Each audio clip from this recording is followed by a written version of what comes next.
नितिन गडकरी संसदीय बोर्ड से क्या बाहर हुए, सियासत गरमा गई। बीजेपी के अंदर सियासत गरमा गई, पुराने भाषणों से सियासत गरमा गई, कई भाषणों को तोड़ मरोड़ कर पेश कर दिया गया। जैसा खुद नितिन गडकरी ने, फिर उनको ऑफिशियल ट्विटर हैंडल से सही और पूरे भाषण देने पड़े, क्या संदर्भ थे वो भाषण देने पड़े। लेकिन इस सब के बीच में विपक्ष को मुद्दा मिल गया। विपक्ष इस ताक में रहता है कि किसी तरह बीजेपी में कोई उठापटक हो और उस पर वो टिप्पणी कर पाए।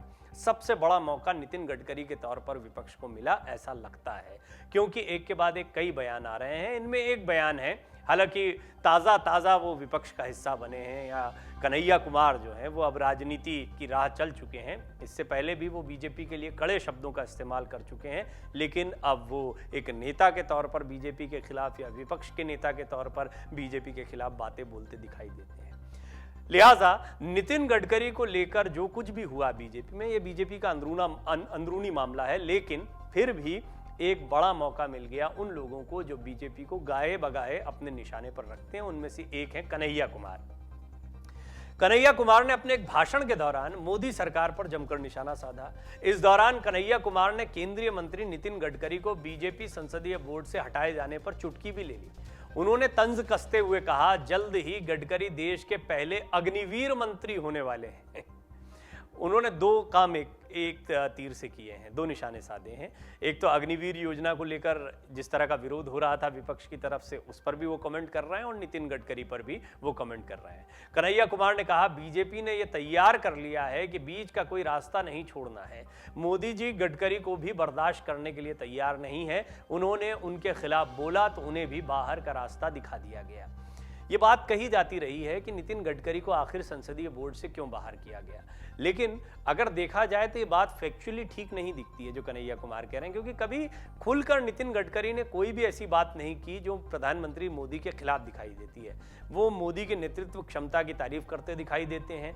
शेख हसीना से जब मोदी जी इंट्रोड्यूस करवाते हैं नितिन गडकरी को, तो वो नितिन गडकरी की तारीफ करते हैं, कहते हैं बड़े जिंदा दिल इंसान है। कुल मिलाकर दोनों एक दूसरे के खिलाफ बोलते नहीं दिखाई देते हैं। हाँ, इशारों को समझा जाए या बातों के मायने निकाले जाएं तो बहुत मायने निकल सकते हैं। उदाहरण के लिए संसदीय बोर्ड से अगर नितिन गडकरी बाहर होते हैं, उस पर उनकी कोई टिप्पणी भी नहीं आई है। वो इतना जरूर कहते हैं कि उनकी कोई महत्वाकांक्षा नहीं, पार्टी जो काम देगी वो काम वो करेंगे। कुछ ऐसी ही बात शिवराज सिंह चौहान ने कही थी, लेकिन उनको क्यों बाहर किया गया या उनकी ये जिम्मेदारी क्यों ले ली गई, इस पर वो कोई टिप्पणी नहीं करते, क्योंकि ये बहुत तय माना जा रहा है कि उन्हें भी इसकी जानकारी नहीं है कि ऐसा क्यों किया गया है। हाँ, अब अंदाजा ये लगाया जाता है कि क्या जो वो गाए बगाए बयान देते हैं वो सरकार विरोधी दिखाई देते हैं। ये सवाल है बड़ा।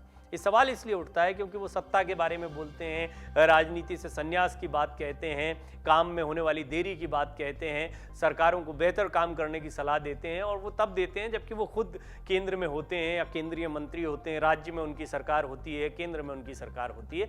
तो ये सारी बातें कई सवालिया निशान खड़े कर देती हैं, और कन्हैया कुमार को मौका मिल जाता है कि वो इस पर टिप्पणी करें। और वो कह रहे हैं कि मोदी जी बर्दाश्त नहीं कर सकते कि उनके खिलाफ कोई भी जाए या कोई भी व्यक्ति खड़ा हो, इसीलिए नितिन गडकरी को संसदीय बोर्ड से बाहर कर दिया गया। ये कन्हैया कुमार का कहना है। मोदी मंत्रिमंडल से मुख्तार अब्बास नकवी के बाहर होने पर भी कन्हैया ने तंज कसते हुए कहा, बीजेपी ने उनका क्या हाल किया है सबको पता है। बहुत देर तक वो कहते हैं, वो पहले तो उन्हें नाम याद नहीं आता, फिर वो कहते हैं कि मुख्तार अब्बास नकवी का तो अब किसी को नाम भी याद नहीं आता है। नकवी को लेकर जो कुछ हुआ वो सचमुच में कई सवाल खड़े करता है। सवाल इस लिहाज से खड़े करता है कि मुख्तार अब्बास नकवी कोई आज के नेता नहीं है, वो बीजेपी की बहुत पुरानी और गहरी जड़ें रही हैं।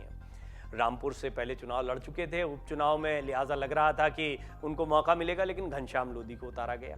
फिर ये कहा गया इनके बारे में कुछ बड़ा सोचा गया होगा, राज्यसभा से छुट्टी हो चुकी थी, उनको आगे मौका नहीं दिया गया, तो ये माना गया कि अब इनको उपराष्ट्रपति बनाया जाएगा, और ये किसी तरह से मुसलमानों को या मुस्लिम वोटर्स को एक अच्छा मैसेज देने की बीजेपी की कोशिश भी हो सकती है, लेकिन उपराष्ट्रपति भी नहीं बनाया गया।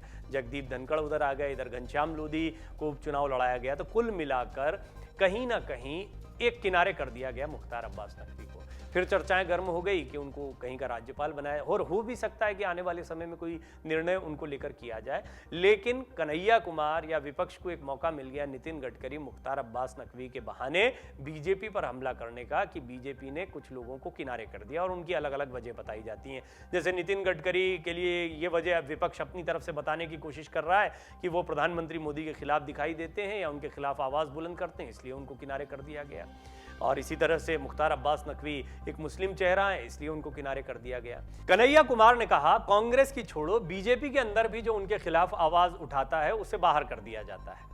उन्होंने ये तय कर लिया है कि अब भाजपा वाले भी नहीं बख्शे जाएंगे। इसके बाद केवल 2 लोग ही रह जाते हैं, चाचा भतीजा। वो प्रधानमंत्री मोदी और गृह मंत्री अमित शाह पर इस तरह से टिप्पणी करते दिखाई दिए।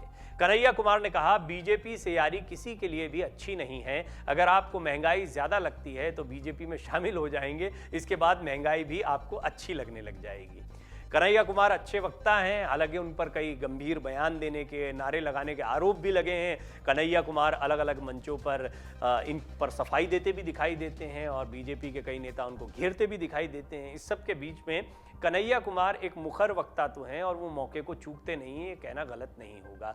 और उनको तंज कसने के कई मौके हाल की पॉलिटिक्स के दौरान मिले हैं। कन्हैया कुमार ने इससे पहले कहा था, मुझे तो डर लग रहा है कि कहीं केंद्रीय परिवहन मंत्री और बीजेपी नेता नितिन गडकरी के खिलाफ भी सीबीआई का इस्तेमाल न कर दिया जाए। कन्हैया कुमार ने यह भी कहा था कि केंद्रीय एजेंसियों का इस्तेमाल देश की सुरक्षा के लिए करने के बजाय केंद्र सरकार अपनी कुर्सी सुरक्षित रखने के लिए कर रही है। बीजेपी संसदीय बोर्ड से बाहर होने के बाद चर्चा में नितिन गडकरी उनके पुराने बयानों की वजह से भी आए, जो सोशल मीडिया पर खूब वायरल हो रहे हैं। इसके बाद नितिन गडकरी खुद एक निजी टीवी चैनल के कार्यक्रम में जब इंटरव्यू देने के लिए पहुंचे थे तो उनसे पूछा गया कि आप इन बयानों के विषय में क्या कहेंगे, तो उन्होंने भी मजाकिया अंदाज में, हल्के फुल्के अंदाज में कहा कि 8 से 9 बजते हैं और आपके यहाँ पर सारे एक्सपर्ट बैठ जाते हैं, मेरे बारे में बात करते हैं, मुझे ही नहीं पता होता कि क्या बात कर रहे हैं। देखकर कई बार हंसी आती है, कई बार दुख होता है।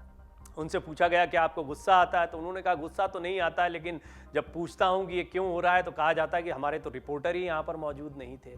उनका कहना था कि मेरे पुराने बयानों को, जिनका कि अब कोई संदर्भ नहीं है या इनको संदर्भ की तरह यहाँ पेश नहीं किया जाना चाहिए, उनको उठाकर नई कहानियां बनाई जाती हैं।